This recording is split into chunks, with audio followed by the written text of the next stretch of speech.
the winter of 1884, I accepted a position that no sane man in London would touch. I became the night watchman at St. Jude's Infirmary for the Incurable. It was a rotting, Gothic pile of soot-stained brick filled with the smell of carbolic acid and dying coal fires. My duty was simple: walk the corridors every hour, check the locks on the heavy oak doors, and, most importantly, watch the waiting room. The waiting room wasn't for the living. In those days, the fear of being buried alive was a fever that gripped the city. To prevent such a horror, the wealthy donated funds for a special room where the newly deceased were placed for 48 hours before their final interment. Each body was laid out on a marble slab, and a thin silk cord was tied around their wrist. That cord led through a small hole in the wall to a series of silver bells in the watchman's office. If a corpse so much as twitched, the bell would chime, and I was to rush in with the smelling salts and a physician. For 3 months, the bells remained silent. I grew complacent. I spent my nights in the small, cramped office, drinking bitter black tea and reading by the flickering light of a whale oil lamp. The only sounds were the howling wind through the eaves and the occasional moan of a patient from the wards above. Then came the night of the great frost. The temperature dropped so low that the moisture on the inside of the windows froze into jagged, white claws.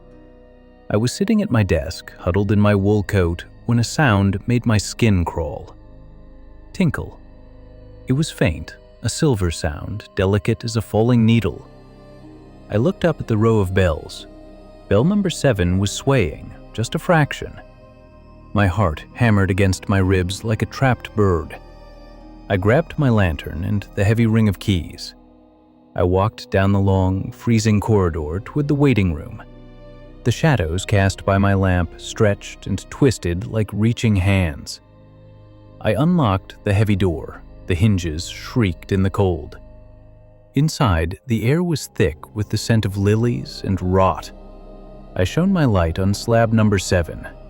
It was a young woman, pale as marble, who had succumbed to the fever 2 days prior. She was still. Her eyes were closed. The silk cord around her wrist was slack. "A draft," I whispered to the empty room. "Just the wind." I turned to leave, but as I reached the door, the bell in my office didn't just tinkle, it rang. A frantic, violent jangling that echoed through the stone hallways. I spun around. This time, I didn't look at the cord. I looked at the woman. Her arm was raised in the air, the silk cord pulled taut. Her fingers were clawing at the empty space above her. But her eyes were still sewn shut, as was the custom for the dead. I should have run. I should have called for the doctor. But a morbid curiosity held me frozen. I stepped closer. "Miss?" I stammered. The woman didn't answer. Instead, the bell next to hers, number 8, began to ring. Then number 3. Then number 5. Within seconds, the office wall was a deafening chorus of silver bells, all screaming at once. I looked at the slabs. Every single one of them was moving. Some were sitting up, their movements jerky and mechanical, like puppets on a string. They weren't breathing. There was no color in their lips. They were moving in a rhythmic, synchronized fashion, all turning their heads toward me at the exact same moment. Then the bells stopped, all at once. The silence was so heavy it felt like it was crushing my lungs. The woman on slab 7 slowly opened her mouth. A thick, black fluid spilled over her chin, and a sound emerged from her throat. Not a voice, but a dry, rasping sound, like sandpaper on bone. "The bell," she hissed. "The bell doesn't mean we're alive, Watchman." I backed away, tripping over my own feet. I dropped the lantern. The glass shattered and the oil caught fire, sending a wall of blue flame between me and the slabs. In the flickering light, I saw them. They weren't trying to get out of their shrouds. They were pointing at me. "The bell," they whispered in a terrifying unison that rattled the windows. "The bell means it's time for the next one." I scrambled out of the room and slammed the door, locking it with a force that nearly snapped the key. I didn't stop running until I was out in the freezing London night, halfway down the street. The next morning, the head physician found the room in ruins. The fire had scorched the walls, but the bodies were exactly as they had been placed, laid out, cold and still. Except for one thing. The silk cords hadn't been pulled from the slabs. They had been cut from the inside of the wall. When the physician checked the bells in the watchman's office, he found that the silver clappers had been removed. The bells shouldn't have been able to make a sound at all. I never returned to St. Jude's. I moved to the countryside, far from the sound of bells. But sometimes, when the wind is high and the frost is on the glass, I feel a phantom tug on my own wrist. And in the dead of night, I hear it, a faint silver tinkle coming from the darkness beneath my bed.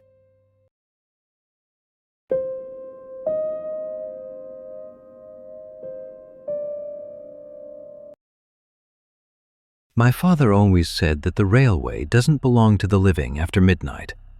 I didn't believe him until I took the night shift at box 412. It was a lonely, timber-framed signal box perched on a high embankment in the Blackwood Valley. My job was simple: manage the manual levers for the coal freight trains and keep the lanterns lit. There was no electricity, no radio, just the rhythmic tick-tock of the brass regulator clock and the occasional hiss of the telegraph wire. It was a Tuesday in November, the kind of night where the fog is so thick you can't see your own boots. The 11:45 freight had just rattled past, leaving a trail of sulphurous smoke that lingered in the damp air. I sat back in my wooden chair, reaching for my thermos, when the telegraph bell gave a single, sharp ding. I frowned. There were no more scheduled runs until 4 in the morning.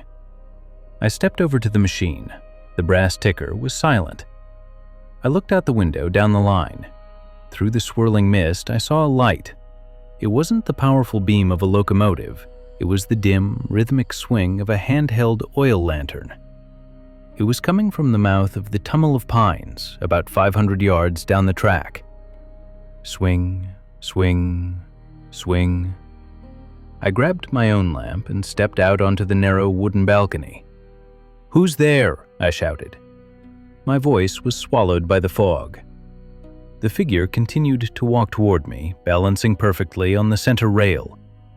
As it got closer, I realized it was moving too fast, much faster than a man should be able to walk.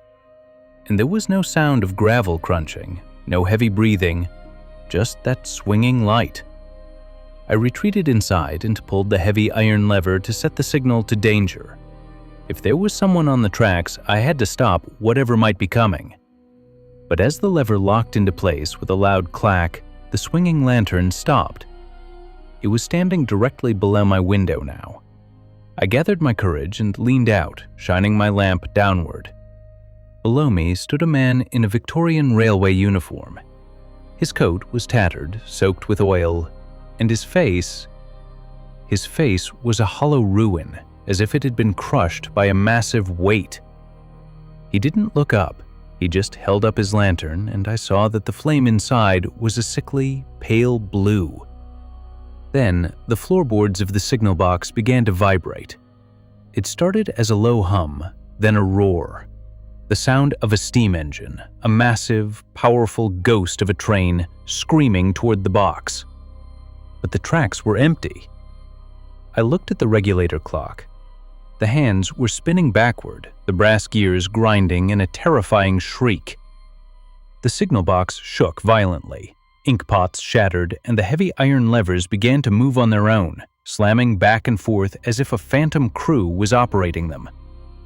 I fell to my knees, covering my ears as the sound of twisting metal and hissing steam filled the room. Then, silence. I opened my eyes. The clock had stopped at 12 o'clock. The signal box was still. I crawled to the window and looked down. The man was gone. But on the center rail, directly below where he had stood, was a heap of fresh, wet coal and a single brass button. scorched black. I didn't sleep for the rest of the shift. When my relief arrived at 6 a.m., I showed him the button. His face went pale. "You saw the ghost of 412, he whispered. 30 years ago tonight, the signalman here fell asleep. A freight train jumped the tracks and crushed this box to splinters with him inside. They say he's still trying to set the signals right." I turned in my keys that morning. I never worked the tracks again. Sometimes, when I'm in bed and a storm is brewing, I hear a faint ding of a telegraph bell, and I know somewhere out in the dark, a blue flame is swinging, waiting for a train that will never arrive.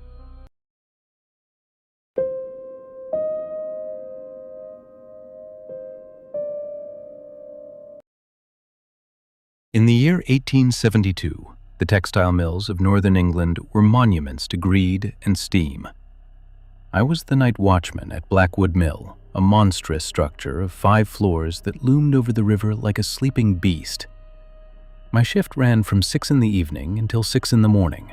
My only company was a heavy ring of iron keys, a lead-lined lantern, and the idle looms, hundreds of massive mechanical weaving machines that sat like silent iron skeletons in the dark.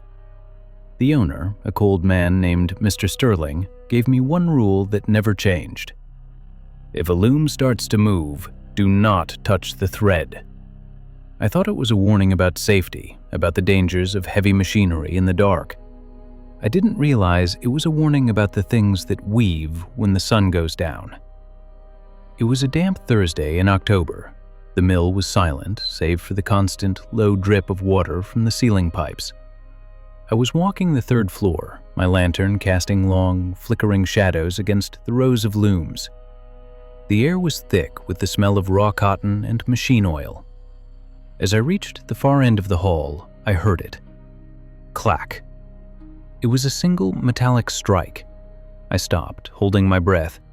Then it came again. Clack, clack. I turned the corner, my light sweeping across the floor. Loom number 114 was moving. Its heavy iron shuttle was sliding back and forth, dragging a thin, silver thread through the frame. But there was no steam in the boilers, no belts were turning. The machine was operating in total silence, powered by nothing I could see. I walked closer, my heart thudding in my chest. "Who's there?" I called out. My voice sounded thin in the vast, hollow space of the mill. As I reached the loom, I saw the thread. It wasn't cotton. It was a shimmering, translucent fiber that looked like spun glass, or perhaps human hair that had been bleached white. It was being woven into a pattern that made my eyes ache, a series of interlocking circles and jagged symbols that didn't look like any fabric I had ever seen. I remembered Sterling's rule, but the sight of the machine moving on its own was an insult to my common sense. I reached out with my left hand, intent on catching the shuttle to stop its motion. Just as my fingers brushed the silver thread, the temperature in the room plummeted. The oil in my lantern began to bubble and hiss. From the shadows beneath the loom, a hand reached out. It wasn't a hand of flesh. It was a mass of tangled, oily threads woven together into the shape of long, spindly fingers. It gripped my wrist with a strength that felt like a cold, iron vice. I screamed, dropping my lantern. The glass shattered, but the flame didn't go out. It grew taller, turning a deep, bruised purple. In that strange, violet light, I saw the weaver. It was perched on top of the loom, a creature made entirely of discarded scraps of fabric, matted wool, and rusted needles. It had no face, only a vertical slit in its head that hissed as it breathed. It was leaning over the machine, its many-jointed limbs moving with a terrifying, rhythmic precision as it fed the silver thread into the loom. "The pattern must be finished," a voice whispered. It didn't come from the creature. It came from the walls, the floor, the very machines themselves. "The thread is short. We need more fiber." The hand of thread tightened on my wrist. I felt a sharp, stinging pain as the silver thread began to stitch itself into my skin. It was sewing me into the machine. I looked down in horror as the translucent fiber disappeared under my flesh, pulling my arm toward the rhythmic, slamming iron shuttle. I realized then what had happened to the watchmen who came before me. They hadn't quit, they hadn't run away. They were part of the fabric. With a surge of adrenaline, I grabbed the heavy iron keyring with my free hand and slammed it into the creature's head. It felt like hitting a bale of wet wool. The creature let out a high-pitched shriek, and for a second, the grip on my wrist loosened. I pulled back with all my might, tearing the silver thread out of my skin. I didn't look back.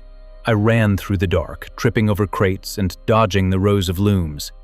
Behind me, I heard the sound of hundreds of machines suddenly springing to life. A deafening roar of mechanical hunger filled the hall. I burst through the heavy front doors and collapsed into the wet cobblestones of the yard. I stayed there until the sun rose, staring at the black windows of the third floor. When Mr. Sterling arrived at dawn, he found me shivering in the mud. He looked at my bleeding wrist, then up at the mill. He didn't ask what happened. He just reached into his pocket, pulled out a gold sovereign, and tossed it to me. "Go to the surgeon," he said, his voice flat. "And don't come back. You've ruined the batch." I left the city that day. I moved to the coast, where the only machines are the fishing boats. But my wrist never truly healed. There is a faint silver scar that glows in the dark, a jagged line of symbols I can't read. And sometimes, when I'm nearly asleep, I feel a tug, a gentle, rhythmic pull, as if something, somewhere, is still trying to finish the pattern using the thread it left inside me.